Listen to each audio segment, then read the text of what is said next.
Ladies and gentlemen, it has been a long year. So I'm going to do something now.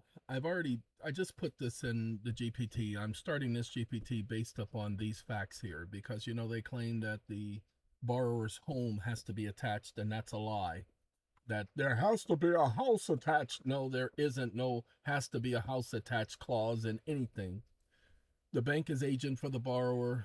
The proof that the borrower is the pledger of the collateral and the bank is the agent for the borrower. So he gives the Federal Reserve Act and proving that, and that the borrower, you can't pledge what you don't have, and the borrower, because they signed the agreement, is the pledger.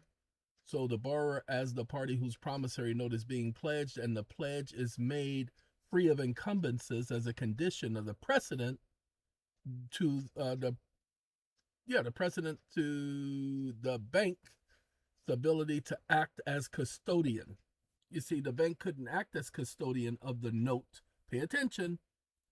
If the note wasn't pledged as collateral, if there was an incumbence on the note, why would the bank do that?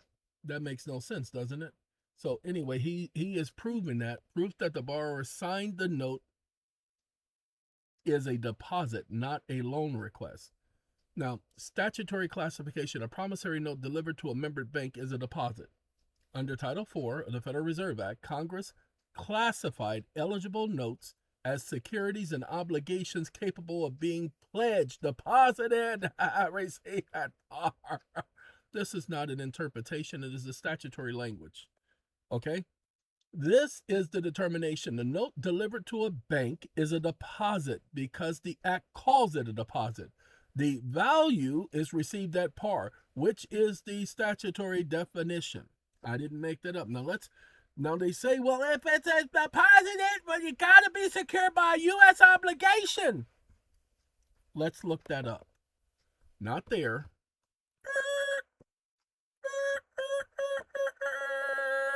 Right here. Too much. Right? I want to go a little bit bigger than that, but it won't let me. It says your finger's too big, homie. You'll be pinching too much.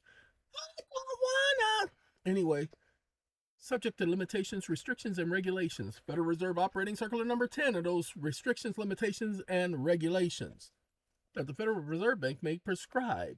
Any Federal Reserve Bank may make advances, not a loan, an advance. It's not a loan to any individual, partnership, and corporation on the promissory notes of such individuals, partnerships, and corporations secured by direct obligation of the United States. Woohoo! What is a direct obligation of the United States? Can anybody tell me? Yeah, I can tell you. Uh-oh. What you doing over there? All right. I can tell you exactly what is a direct obligation of the United States. You want to know? Want to know? I'll tell you. Next page. This page right here.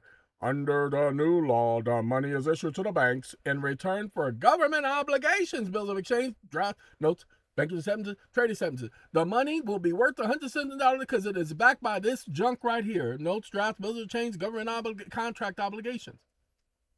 Okay, note will be worth 100 cents on the dollar because it's backed by the credit of the nation. That's why it's an obligation to the United States, because the United States says it's the credit of the nation. Okay, hold on. We're going to go one more. Right here. Right here. Let's prove it to you. Referring to Section 401, which is up above, upon deposit with the Treasury of the United States of all contract obligations in the United States or any notes and so forth under the Federal Reserve Act, the obligation that is deposited as the security and gold for reserve notes are placed in the hands of the Federal Reserve agent. Hold on now. I want you to pay attention. The United States of all contract obligations of the United States or any notes. Pay attention. Contract obligations are not the only obligations. How do we know that? Under the Federal Reserve Act, obligations with an S that are deposited as security in gold for reserve notes are placed in the hands of the Federal Reserve agent. Okay, goes into the hands. That's a deposit. It's a placement. Pay attention. Mr. Stegall, you got something to say? Oh, this provision is for the issuance of Federal Reserve. Now it's Federal Reserve notes, so you can skip bank notes. Federal Reserve notes And the security backed of it is the obligations, notes, drafts, bills of exchange, bankers' acceptances, outlined in the section the gentleman referred to. Now, whose hands are they placed into? Hands of the Federal Reserve agent. Whose responsibility is it? I would like to ask the chairman of the committee if this is a plan to change the holding of the security back of the Federal Reserve notes to the Treasury of the United States rather than the Federal Reserve. What's the security backing the Federal Reserve notes? Well, according to him, and the security backed of it is the obligation, notes, drafts, bill of exchange, bankers' acceptances outlined in the section the gentleman has referred. That's the government obligation. It's backed by United States obligation because they have said it has value. Now, proof that the deposited notes become an obligation of the Federal Reserve, not the borrower. Such notes shall be obligations of the Federal Reserve Bank procuring the same. It's not the borrower's obligation anymore. The borrower just signed a note, and the bank, as borrower's agents, deposits the note. The note is received at par, and it becomes an obligation of the Federal Reserve Bank. It's still the borrower's note because why does it become an obligation of the Federal? Because they're the custodian for the note. Lord have mercy. This is a statutory provision. Anywhere in Title IV, transferring the obligation back to the borrower. Now it says transferring the obligation. It says there is no statutory provision anywhere in Title IV transferring the obligation back to the borrower. The Federal Reserve Bank issues currency against the note.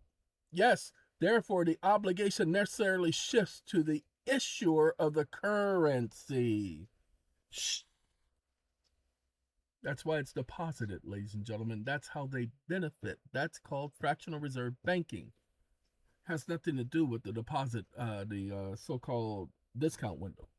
Now, proof that the note must be free of encumbrances before entering PSA or remix.